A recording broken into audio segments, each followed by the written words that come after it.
if you're begrudgingly going out there and helping someone, guess what? That's not compassion. People don't know how they want to receive love, and they don't know how to give love. And like we said earlier, that the old wisdom is like, to love and be loved is the biggest need, but we don't know how to love and how to give love, and we carry so much of our baggage from previous relationships and experiences, and we bring them into a new person. So it's like, that person treated me like that. That must mean all men or all women are like that. Which means now when I'm with this woman, I'm going to look at her through the lens of the last person that I was with. Look for them to create this experience again, right? Exactly, yeah. So you find evidence of why this person is this way. Yeah. Exactly, and so now you're approaching each person with the baggage of the last person, which doesn't make sense. You're not coming at it from a fresh, new experience with the same lessons for yourself, but we start applying the lessons to the other person. So I think that's the reason why we struggle to have an intimate connection. Now, one of the things I talk about in here are the 5 types of attraction. Yes. And the reason why I think this is the best way to figure out... Attraction or love, language? No, these are the 5 types of attraction that I talk about. Go ahead. So the 5 types of attraction are physical, financial, mental, emotional, and spiritual. And I'll explain what I mean by all of them. So physical is obvious. Yep. She or he is hot. Attracted to them. I'm attracted to them. Financial or wealth. I like what they own. I like what they have. I like what they've achieved. I like that he went to Princeton or Harvard. I like that she's a scientist or a CEO. I like that she's a supermodel. Like, you like their status, right? So you're attracted to that. The third thing that we're attracted to is people's mental abilities. This is like when you're attracted to someone's mind. Like, you just love the way they think. You love the way they articulate themselves. You love all of that. Like, you're attracted to that.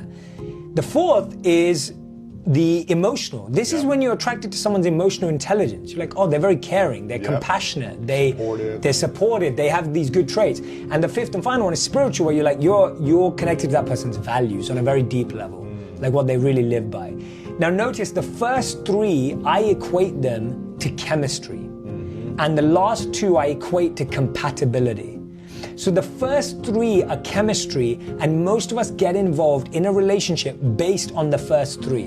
But here's the issue. You can feel chemistry multiple times per day. You can feel it with the receptionist, you can feel it with your personal trainer, you can feel it with the barista at the coffee shop, you can feel it with the waiter or the waitress. The spark, you can feel that anywhere. Like, you can find someone attracted by one of those qualities every single day. And the challenge is we get into a relationship based on simply one of the first 3. And there's nothing wrong with that as a starting point. It just can't be the end point. And so what we do is we keep convincing ourselves that the first 3 of chemistry is more powerful than the last 2 of compatibility, and we're letting chemistry do the heavy lifting. And it can't. We're making chemistry do the heavy lifting, the heavy work, the like pull and push, and like, okay, like you just take care of this. That's why so many people rely on good sex to save a relationship. They'll always be in conflict. Totally. If the values and the compatibility are not there and you're relying on chemistry, there'll always be some conflict. Always. Yeah. And chemistry really easily is those top 3, and which is good to have. So you should, but my point is... You need to have both. You need to have both. But you can't just say, because I'm mentally attracted to how that person thinks, that's good marriage material. That's not good enough. You can't say because we make broad generalizations. We say things like, oh, because he or she has a top degree from a top college or a business school and they're at a top company, they must be really kind, loving, and organized. It's like, what? Like, how did you just... Be a good parent, Yeah, must have been a good parent. How did you just draw that parallel? And so that's the way I would talk about entering a relationship. Is it can start with the first 3, but don't let it end without the last 2. Yeah, have the emotional and the spiritual, the values. Correct. That has to align for a real long-lasting relationship. I feel like I could do this for another 3 Me hours. too, man. This is amazing. So good. I want to finish with one thought about service, because you live a life of service. I feel like my mission is to be of service to you. You are, 100%. In my business, in my relationships, with my friendships. It's all about service for me as well. And this is I think it's a quote from the Bhagavad Gita. Is that what it is? Which one is it? Plant trees. No, so this one is like a famous statement that we're sharing. Yeah. Where you say, plant trees under whose shade you do not plan to sit. I remember you told me that. This one's from the Bhagavad Gita. Yeah. You told me that a couple of years ago, and I remember that really blew my mind, because In business, when I started out, I think it was a lot of like, okay, let me do this for you and you do this for me. Let's do reciprocal type of stuff. I was in the online marketing world where it was about joint ventureships. It was about affiliate marketing, and I'll do this and then you promote me, right? And then I started to shift it. When I got into the podcast 7 years ago, I said, I'm just going to bring on people I like and I'm just going to serve. If it comes around, cool. If not, cool. And it's hard, I think, to switch that mentality, but it's so rewarding to come from a place of giving and service, to literally wanting to see other people succeed, whether they help you or not in return. How do we get to that place of that mindset when we're like, but I really need some help right now, and I really want someone to support me in return, and I don't want to give all my energy to someone if they're never going to give me anything in return? How do we balance that? Yeah, no, that's such a smart question, because I think the challenge is that we become overly compassionate often to people in a certain way. So what I mean by that is being compassionate and being giving isn't about spending your whole day with one person who needs your attention and affection if your purpose is to do something different. So for example, you're putting out this podcast, you put out video content, you write books. This is serving lots of different people in lots of ways. And you're not expecting, apart from the person buying the book, and getting the value from it, you're not really expecting them to do anything for you, right? You're not asking them to come and champion for you if they don't want to. So you're already planting those seeds, you're already sharing in that way. And I think the mistake we make is when we are overly compassionate to one person and we're doing it expecting that they're going to do something back, right? So the only way don't be overly compassionate expecting something in return. Yeah, don't just if you see yourself, don't do that if you're going to don't do that if you're going to feel that, and that's okay. Like, that doesn't make you less compassionate. It doesn't make you a bad person.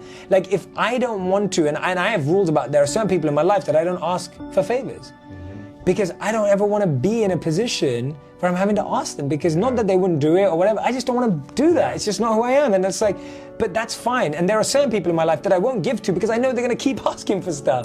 Right. And so you have to protect yourself. And I think self-protection and being honest with yourself is the best way. So my favorite analogy in this is, if someone's drowning in the ocean, if you're fit and healthy and you're a lifeguard, great, you can go and save them. But if you're not, you might need to call the real lifeguard to come and help them out. Right. And that's what real compassion is. Real compassion, if you can't help someone, if you're feeling toxic one day, you're feeling negative one day, you're feeling you're not really giving from your heart, it's better to introduce them to someone or find someone else who can help them than to go in there with all these toxic emotions and now you're expecting them to return the favor. It's better to not do it. If you're going to do something and in your heart of hearts you're actually feeling bitter and regretting it, it's better not to do it, because guess what? You weren't compassionate when you did it with that intention. Compassion's about intention. It's not about the result. Like, two people could give the same amount to charity. One person gives it for PR, one person gives it because they care about the kids. Who's happy?